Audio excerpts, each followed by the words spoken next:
आज हम class 10th के चैप्टर 3 की एक्सरसाइज 3.2 के क्वेश्चंस को सॉल्व करेंगे। इसका क्वेश्चन 1 दिया है, निम्नलिखित समस्याओं में रैखिक समीकरणों के युग्म बनाइए और ग्राफीय विधि से हल कीजिए। यहाँ स्पष्ट रूप से कहा गया है कि हमें सर्वप्रथम उसमें रैखिक समीकरणों के युग्म बनाना है, उसके बाद उसे हमें ग्राफीय विधि से हल करना है। इसके अंतर्गत पहला क्वेश्चन दिया हुआ है, कक्षा 10 के 10 विद्यार्थियों ने गणित की पहली प्रतियोगिता में भाग लिया।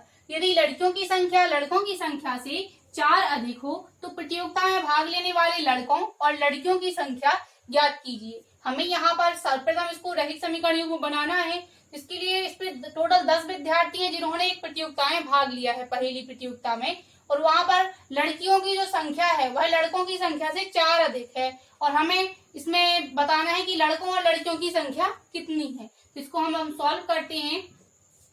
माना लड़कों की संख्या बराबर x तथा लड़कियों की संख्या बराबर y।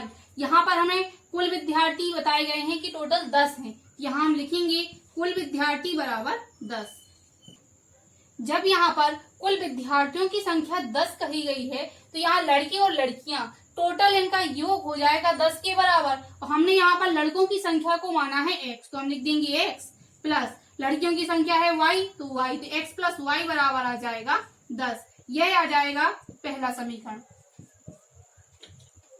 अब प्रश्न में कहा गया है कि लड़कियों की संख्या लड़कों की संख्या से 4 अधिक है, तो हम यहाँ लिखेंगे लड़कियों की संख्या बराबर लड़कों की संख्या प्लस 4, क्योंकि लड़कियों की संख्या लड़कों की संख्या से 4 अधिक है। हमने यहाँ पर लड़कियों की संख्या को माना है y, तो y बराबर आ जाएगा लड़कों की संख्या है x प्लस 4। इसको हम लिख सकते हैं y माइनस x बराबर 4। यह आ जाएगा समीकरण 2।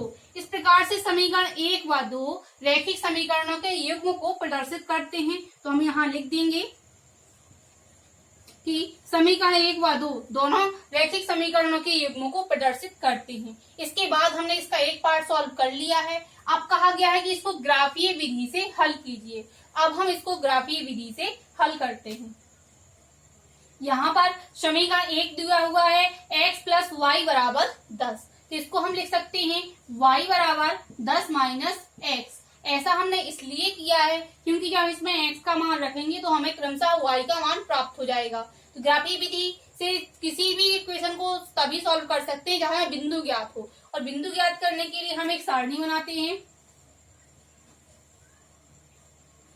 हम जब इस समीकरण में x का मान रखेंगे तो y का मान प्राप्त हो जाएगा। तो दिए गए समीकरण में x बराबर 5 रखने पर जब हम इसमें x बराबर 5 रखेंगे तो y बराबर हमें यहाँ से प्राप्त हो जाएगा 10 माइनस 5 बराबर 5। x बराबर 5 पर y का मान प्राप्त हुआ है 5। इन मानों को जो भी हमें प्राप्त होंगे उसको सारणी में फिल करते जाएंगे। अब x बराबर 4 रखकर देखते हैं कि हमें y का मान प्राप्त होता है, क्या होता है। जब हम x बराबर 4 रखेंगे तो y का मान हमें प्राप्त हो जाएगा यहाँ से 6। एवं इसी प्रकार से इसमें x बराबर 3 रखने पर जब x का मान 3 रखेंगे तो y बराबर हो जाएगा 7।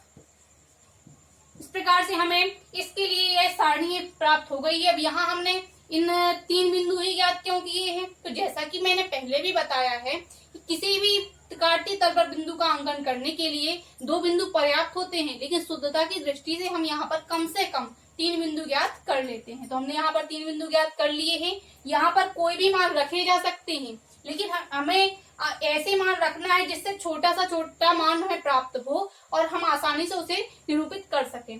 अब समीकरण 2 दिया हुआ है y बराबर x प्लस 4, तो यहाँ पर यह y के रूप में दिया है, तो इसको हम अब इसमें x का मान रखेंगे तो y का मान प्राप्त हो जाएगा। इसके लिए भी हम पहले एक सारणी बनाते हैं।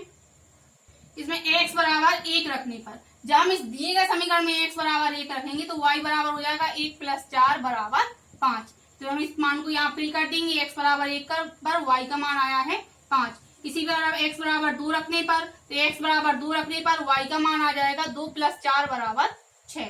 इसको भी हम यहाँ लिख देंगे x बराबर 2 पर y का मान प्राप्त हुआ है 6।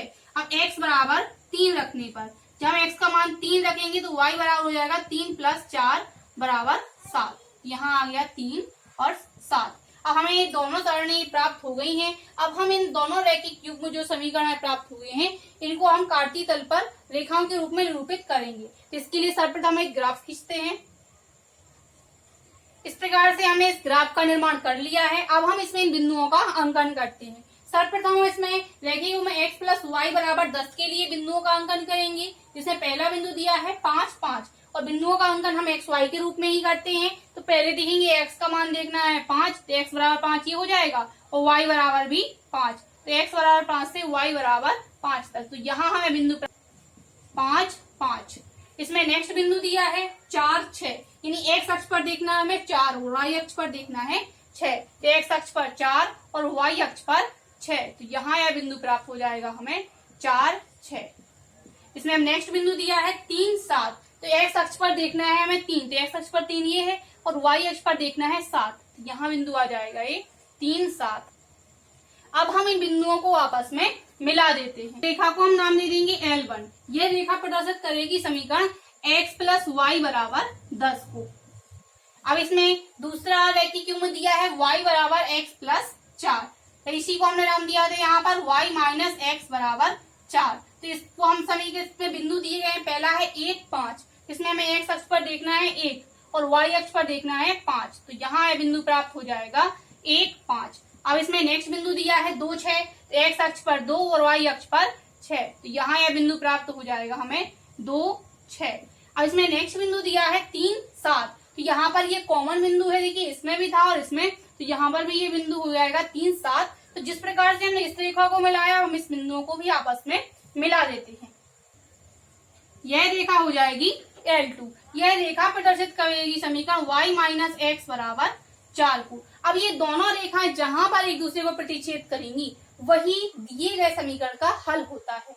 तो यह एक दूसरे को बिंदु 3, 7 पर प्रतिच्छेद करती हैं, तो हम यहाँ लिखेंगे चूंकि L1 व L2 एक दूसरे को बिंदु 3, 7 पर प्रतिच्छेद करती हैं, हमें इस समीकरण में यहाँ पर लड़कों की संख्या और लड़कियों की संख्या को ज्ञात करना था। तो यहाँ पर ये बिंदुओं का अंकन हमेशा एक्स वाई के रूप में होता है, इसलिए यहाँ पर x बराबर हो जाएगा 3 और y बराबर हो जाएगा 7, और हमने x किसे माना था? लड़कों की संख्या को। अतः यहाँ पर लड़कों की संख्या बराबर हो जाएगी 3 तथा लड़कियों की संख्या हो जाएगी 7। अगर हम इसकी जांच देखें कि हमारा आंसर सही आया है नहीं, तो देखिए यहाँ पर हमें टोटल नंबर दिए गए थे 10, यानी टोटल जो छात्र थे उनका योग था 10। तो यहाँ पर अगर हम इन दोनों का योग करेंगे तो 7 प्लस 3 बराबर यहाँ 10 आएगा, तो 10 बराबर 10। तो हमारे दोनों मान बराबर आ रहे हैं, अतः हमारा यहाँ पर आंसर सही आया है। यह आगे इस क्वेश्चन का आंसर। इस प्रकार से किसी भी दो समीकरणों के रेखीय युग्म को हम ग्राफीय विधि से हल कर सकते हैं।